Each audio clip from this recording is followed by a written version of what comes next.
दोस्तों इस वीडियो में हम बात करेंगे कि एग्जाम के बचे दिनों में आपको स्टडी कैसे करनी है जिससे आप अच्छा स्कोर कर पाएं। इस वीडियो में मैं आपके साथ 5 ऐसी स्ट्रेटजीज शेयर करूंगा जिसकी मैं गारंटी लेता हूं कि अगर आपने इन्हें अपने बचे हुए प्रिपरेशन डेज में अपना लिया तो डेफिनेटली आप अच्छा स्कोर करेंगे। इस वीडियो में मैं आपके साथ 20 इंपॉर्टेंट टॉपिक भी शेयर करूंगा जिसमें हर बार क्वेश्चंस आते हैं। इन टॉपिक्स में से क्वेश्चंस रिपीट होते हैं जिन्हें आपको बिल्कुल भी मिस नहीं करना है। इन 20 टॉपिक्स को मैंने पार्ट 1 और पार्ट 2 में डिवाइड किया हुआ है। ये सभी topics NVS, KVS, DSSB, UPTGT, MP sports officer जैसी एग्जाम्स में रिपीट होते रहते हैं, तो इन टॉपिक्स को आप बिल्कुल भी कैजुअली ना लें। KVS important topics part 1। ये 10 टॉपिक्स जो हर साल रिपीट होते हैं उन्हें आप अब ध्यान से देखिए और इन्हें एक बार रिवीजन जरूर कर लीजिए। जैसे कि ट्रेनिंग साइकिल से रिलेटेड क्वेश्चन हर बार आते रहते हैं, जैसे मीजो साइकिल, माइक्रो साइकिल, इस टाइप के क्वेश्चन हर बार पूछे जाते हैं। स्ट्रेन एंड स्प्रेन इंजरीज से रिलेटेड क्वेश्चन पूछे जाते हैं। रिहेबिलिटेशन से रिलेटेड क्वेश्चन पूछे जाते हैं। प्राइस मेथड के बारे में बात की जाती है। लिवर एंड इट्स टाइप पर क्वेश्चंस हर बार पूछे जाते हैं। Communicable and non communicable disease, learning theories, cardiac cycle, measure of central tendency and measures of centre variability, इस टाइप के क्वेश्चंस भी कई बार पूछे गए हैं। टूर्नामेंट्स एंड बाई, ये कॉमन और इम्पोर्टेंट टॉपिक है जिसमें से हर बार क्वेश्चंस पूछे जाते हैं। पॉइंट नंबर 9 है classification of food, vitamin, mineral, protein, fat, carbohydrate, इनसे रिलेटेड क्वेश्चंस भी पूछे जाते हैं। पॉइंट नंबर 10 है प्रिंसिपल ऑफ स्पोर्ट्स ट्रेनिंग।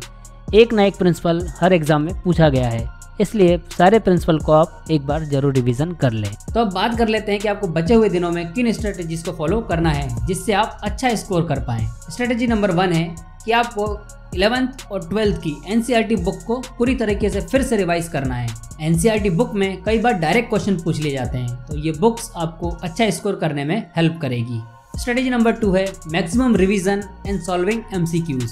आपको ज़्यादा से ज़्यादा रिवीजन करना है। आपने अभी तक जो भी पढ़ाई की है उसका एक बार डीप रिवीजन और एक बार थ्रू रिवीजन करना है। इसके साथ ही आपको ज़्यादा से ज़्यादा एमसीक्यू क्वेश्चन सॉल्व करने हैं। अगर आप किसी क्वेश्चन में अटक जाते हैं और वो क्वेश्चन नहीं बन रहा है तो उसे आप गूगल में सर्च ना करें, आप उसे बुक में सर्च करें, उस टॉपिक को फिर से पढ़ें और एमसीक्यूज को सॉल्व करें। स्ट्रेटेजी नंबर 3 है 80 एंड 20% रूल। आपको 80% जो आपने अभी तक पढ़ा है उसे रिवाइज करके और स्ट्रॉन्ग करना है, और अगर आपके पास टाइम बचता है या आपके पास और एक्स्ट्रा पढ़ने का स्कोप है तो 20% आप नया पढ़ सकते हैं। अन्यथा आप 80% जो आपने पढ़ रखा है या 90% जो आपने पढ़ रखा है उसके ज़्यादा से ज़्यादा क्वेश्चन सॉल्व कीजिए और उन टॉपिक्स को और स्ट्रॉन्ग कर लीजिए। आपको ये रिवीजन इतना स्ट्रॉन्ग कर लेना है कि आपके एक भी नंबर इसमें से नहीं कटने चाहिए। जो भी आपने स्टडी की है, नोट्स आपने दीवार पर चिपकाए हैं, उन सभी नोट्स को आपको फिर से पढ़ना है।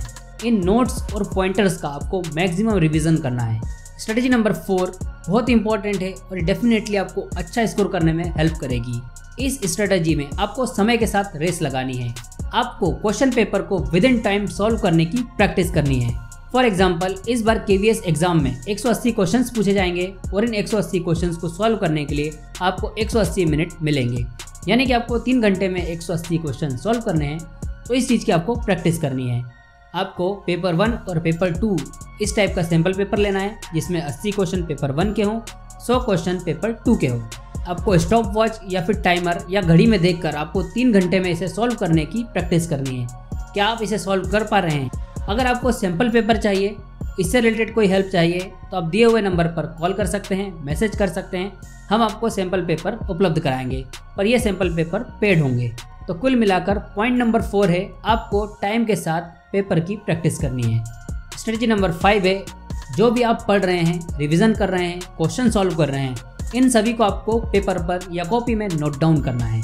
नोट करने से ये चीज़ें याद रहेगी और एग्जाम में आपका कॉन्फिडेंस बूस्ट होगा। इन 5 स्ट्रेटेजीज को आप जरूर फॉलो करें, यह आपको अच्छा स्कोर करने में हेल्प करेगी।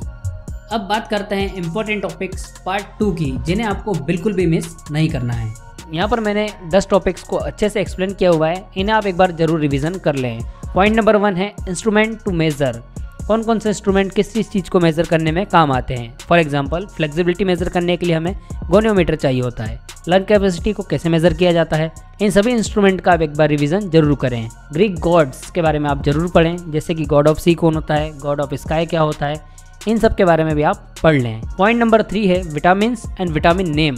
जैसे कि विटामिन ए को रेटिनॉल बोला जाता है, विटामिन बी को क्या बोलते हैं, विटामिन के को क्या बोलते हैं, इन सभी को आप एक बार रिवाइज कर लें। फैट सॉल्युबल विटामिन क्या है, वाटर सॉल्युबल विटामिन क्या है, इन सभी के बारे में भी आप स्टडी जरूर करें। पॉइंट नंबर 4 है थ्योरीज ऑफ मोटिवेशन, जैसे कि साइकोएनालिटिकल थ्योरी किसने दी थी। इसी प्रकार से कई और थ्योरीज हैं जिन्हें आपको एक बार रिवीजन करना है। Methods of sports training, circuit training क्या होता है, फार्टलेग ट्रेनिंग क्या होता है, इंटरवल ट्रेनिंग क्या होता है, इन सभी को भी आप जरूर पढ़ें। पॉइंट नंबर 6 है postural deformities, kyphosis, lordosis, scoliosis, knock knee का दूसरा नाम क्या है, बोलेग का दूसरा नाम क्या है, इनसे रिलेटेड क्वेश्चंस भी पूछे जाते हैं।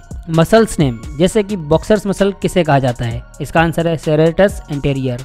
इसी प्रकार अलग अलग मसल्स के भी बारे में पूछा जाता है। पॉइंट नंबर 8 है sports injury and first aid, जैसे एब्रेशन, कंट्यूजन, इनके बारे में भी क्वेश्चंस पूछे जाते हैं। एक क्वेश्चन आता है ऑब्जेक्टिविटी, वैलिडिटी और रिलायबिलिटी में से, या तो इसकी डेफिनेशन पूछ ली जाती है या इनके बारे में कोई क्वेश्चन पूछा जाता है। इन तीनों को भी आप जरूर पढ़ें। टॉपिक नंबर 10 है कंटेजियस, क्रोनिक, साइकोसोमेटिक डिसीज कौन कौन सी होती है, इनके बारे में भी आप जरूर पढ़ें। जैसे कि लेप्रोसी को हैंसन डिसीज भी कहा जाता है, ये क्वेश्चन कई बार रिपीट हुआ है, तो इन टॉपिक्स को आप जरूर पढ़ें। इन टॉपिक्स पर MCQ के साथ डिटेल वीडियो मैं जल्दी इस चैनल पर अपलोड कर दूंगा, इसलिए इस चैनल को सब्सक्राइब जरूर करें। मिलते हैं अगले वीडियो में, धन्यवाद।